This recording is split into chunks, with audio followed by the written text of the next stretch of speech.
Sa bawat hakbang na aking tinahak, ako'y nag-iisa sa laban ng buhay na walang humpay. Mga unoys at pagsubok, parang bagyong walang katapusan. Ngunit sa kabila nito, hindi ako nagsasawa, di sumusuko, nagtitiis. Sa bawat luha na pumapatak sa aking pisngi, may puot, may sakit, may panghihinayang na nag-uumapaw. Ngunit sa puso ko'y may sigaw na hindi na kailanman mapapawi. Na ako ay isang mandirigma, isang taong nagsumikap at nanindigan. Hindi man nakikita ng iba ang pasakit na aking dinadala. Sa bawat araw na lumilipas, may suntok na tinanggap ng buong tapang. Mga kabiguan na parang suntok sa tiyan pero hindi nagpatinag. Dahil alam ko, ang tunay na lakas ay nagmumula sa aking loob.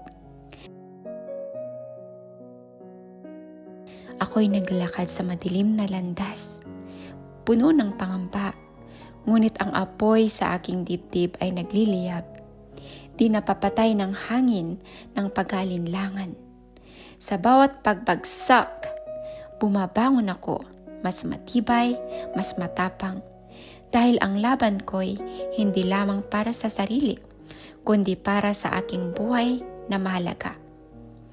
Ang sakit, ang pangungutya, ang pag-asa na naglalaho, lahat ay aking pinipigilan, nilalabanan hanggang sa huling sandali.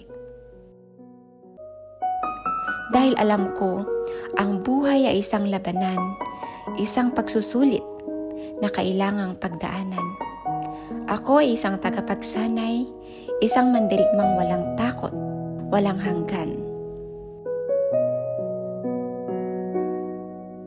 Sa kabila ng lahat, nananatili akong matapang dahil ang tunay na tapang ay nasa puso, hindi sa mga mata. At kahit anong unos ang dumaan, hindi ako magpapatalo dahil ang laban nito ay para sa buhay na aking pinangarap. Ako ay isang buhay na nagsusumikap mag-isa, na kahit walang nakakaalam ng aking pinagdadaanan, patuloy na lumalaban, patuloy na lumalakas. Dahil ang tunay na lakas ay nagmumula sa aking walang hanggang pag-asa.